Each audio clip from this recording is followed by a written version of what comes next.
तो ये कहानी है एक बड़ी महत्वाकांक्षा की, एक दिव्य वरदान की और एक बहुत बड़ी भूल की। लंका का राजा रावण अब सिर्फ एक राजा बनकर नहीं रहना चाहता था, उसे बनना था अजेय।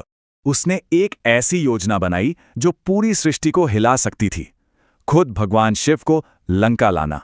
इस लक्ष्य को पाने के लिए उसने इतनी कठोर तपस्या शुरू की कि देवता भी डर गए। उसकी भक्ति काम कर गई। भगवान शिव प्रकट हुए और उससे एक वरदान मांगने को कहा। रावण ने मांगा शिव का आत्मलिंग, जिसमें कहते हैं खुद शिव की आत्मा बसती थी। शिवजी मान तो गए, पर एक बहुत जरूरी शर्त रखी, इसे जमीन पर रखा तो ये वहीं स्थिर हो जाएगा। अब जैसे ही रावण वो दिव्य शक्ति लेकर चला, देवताओं को लगा कि ब्रह्मांड का अंत करीब है।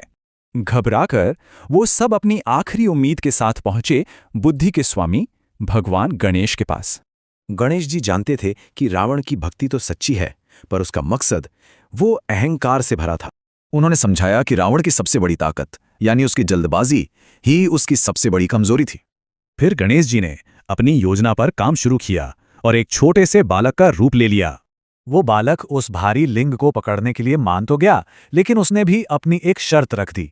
रावण अपनी रफ्तार पर भरोसा करके चला गया। बालक ने पहली आवाज लगाई, पर कोई जवाब नहीं आया।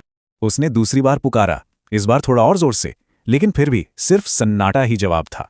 और फिर तीसरी और आखिरी पुकार के साथ गणेश जी की योजना अपने अंजाम तक पहुंच गई।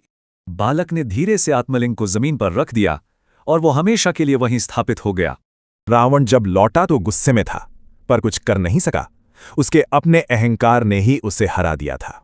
ये कहानी एक सवाल छोड़ जाती है, क्या असली ताकत अपने अहंकार पर काबू पाना ही है?